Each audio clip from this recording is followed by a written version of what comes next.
இன்று மாநில தலைவர் சட்டமன்ற உறுப்பினர் திரு நயினா நாகேந்திரன் அவர்கள் மேற்கொண்ட தமிழகம் தலைநிமிர தமிழனின் பயணம் என்கின்ற அந்த யாத்திரையினுடைய நிறைவு நாள். தமிழகம் முழுவதும் ஒவ்வொரு மாவட்டத்திற்கும் சென்று ஆளுகின்ற திராவிட முன்னேற்ற கழகத்தின் அரசாங்கத்தின் தவறுகளை எடுத்துரைத்து மத்தியிலே இருக்கின்ற பிரதமர் மோடி அவர்களுடைய அரசின் சாதனைகளை எடுத்து கூறி ஒவ்வொரு மாவட்டத்திலேயும் பாரதிய ஜனதா கட்சியினுடைய நிர்வாகிகளை சந்தித்து அங்கு இருக்கக்கூடிய பல்வேறு தரப்பு மக்களை, அவர்கள் விவசாயிகள், பெண்கள், கைவினை கலைஞர்கள் என்று பல்வேறு தரப்பினருடைய ஆதரவையும் பெற்று இன்று இந்த நிறைவு நாள் விழாவினை நாம் இங்கு சிறப்பித்துக் கொண்டிருக்கிறோம். தமிழகத்திலே திராவிட முன்னேற்ற கழக ஆட்சிக்கு ஒவ்வொரு முறையும் மாநிலத்தினுடைய முதல்வர் பேசுகின்ற பொழுது அந்த ஆட்சியை பற்றி இந்தியாவிலேயே முதன்மையான மாநிலம் என்று கூறிக்கொண்டிருக்கிறார். இந்தியாவிலேயே முதன்மையான மாநிலமாக தமிழ்நாடு இப்போது எப்படி மாறிக்கொண்டிருக்கிறது என்றால், பெண்களுக்கு எதிரான குற்றங்களில் முதன்மை மாநிலமாக மாறிக்கொண்டிருக்கிறது. குழந்தைகளுக்கு எதிரான குற்றங்களில் முதன்மை மாநிலமாக மாறிக்கொண்டிருக்கிறது. சட்டம் ஒழுங்கு ஒரு காலத்தில் அமைதியான தமிழகம் என்று பெயர் பெற்ற நம்முடைய மாநிலம் இன்று ஒவ்வொரு மாவட்டத்திலேயும் நூற்றுக்கணக்கான குற்ற செயல்கள் பதிவாகின்ற மாநிலமாக, முதன்மை மாநிலமாக மாறிக்கொண்டிருக்கிறது. மாநிலத்தினுடைய முதல்வருக்கு முதல்ல மாநிலத்தில் என்ன நடந்துட்டு இருக்குன்னு சொல்றதுக்கு அதிகாரிகளோ அல்லது அவருடைய அமைச்சரவை சகாக்கள் சரியா அந்த வேலையை பண்றாங்களான்னு தெரியல. போதைப் பொருளுடைய நடமாட்டத்தின் காரணமாக இன்று ஒவ்வொரு மாவட்டத்திலேயும் அங்கிருக்கக்கூடிய இளைஞர்களும் மாணவர்களும் மிக கடுமையாக போதையினுடைய பிடியில் மாட்டிக்கொண்டிருக்கிறார்கள். ஒரு காலத்துல நாம சொல்லுவோம், இந்தியாவிலேயே அதிகமான போதை புழக்கம் இருக்கின்ற மாநிலங்கள் அப்படின்னு பார்டர் ஸ்டேட்ல அந்த பக்கம் நார்தர் சொல்லுவோம், நார்த் ஈஸ்டர்ன் ஸ்டேட்ஸ்ல இருந்தது, பஞ்சாப் மாதிரி இடங்கள்ல இருந்தது.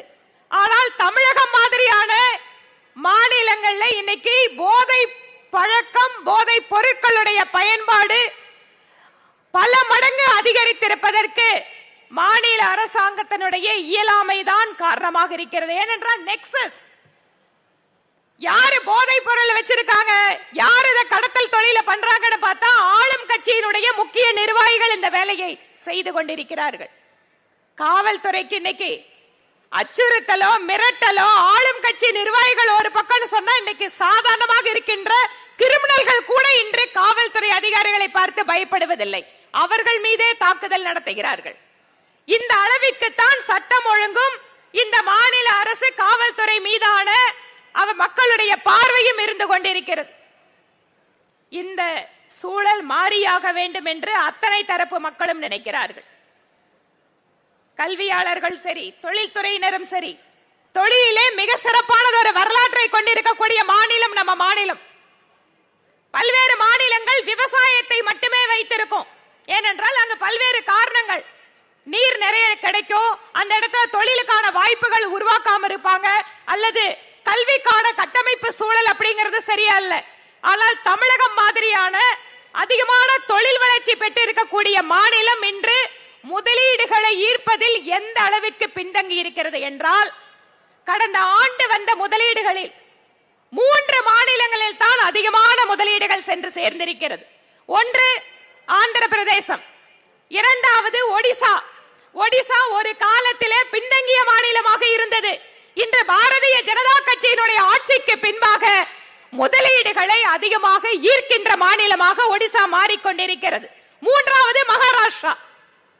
தமிழகம் ஒரு காலத்தில் முதலீடுகளை ஈர்க்கின்ற மாநிலம் என்கின்ற பெயரில் இருந்து விலகி இப்போது முதலீட்டாளர்கள் வருவதற்கு தயங்குகின்ற மாநிலமாக மாறிக்கொண்டிருக்கிறது.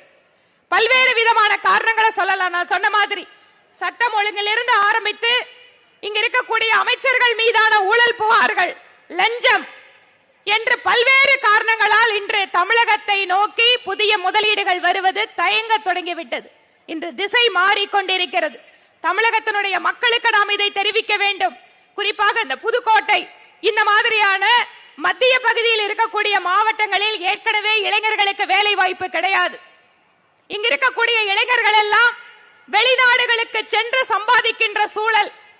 நாம ஒரு குழந்தைய வளர்த்து ஒரு பையன் இல்ல பொண்ணு அவங்க வெளிநாட்டுல வேலையில் இருக்காங்க, அவங்களோட பெற்றோர்கள் நல்ல சந்தோஷமா இருக்கிறதுக்கான வாய்ப்பில்லை. திருமணம் செய்து கொண்ட மனைவி கணவன் ஏதோ வெளிநாட்டில் வேலை செய்துதான் இந்த பணத்தை அனுப்புகின்ற சூழலில் இந்த மாதிரி மாவட்டங்கள் இருக்கிறது. ஆனால் இதற்கெல்லாம் எந்த தொலைநோக்கு திட்டங்களும் திராவிட முன்னேற்ற கழக அரசாங்கத்திடம் இல்லை. இப்படியான சூழலில் அனைத்து தரப்பு மக்களுக்கு, அனைத்து தரப்பு மக்களுடைய வளர்ச்சிக்கு தொலைநோக்கு பார்வையோடு திட்டங்களை கொடுக்கின்ற மோடி அவர்கள் அரசாங்கத்தை போல வருகின்ற தேர்தலில் 26 தேசிய ஜனநாயக கூட்டணி அரசு அமைகின்ற பொழுது இதற்கான நல்ல பலன்களை தமிழகம் அனுபவிக்க அந்த சூழல் வரும். அதற்காக நாம் அத்தனை பேரும் வருகின்ற தேர்தல் என்பது தமிழகத்தை காக்க வேண்டிய தேர்தல் என்று உணர்ந்து கொண்டு பணி செய்வோம் என கூறிக்கொண்டு என்னுடைய உரையை நிறைவு செய்கிறேன். நன்றி, வணக்கம்.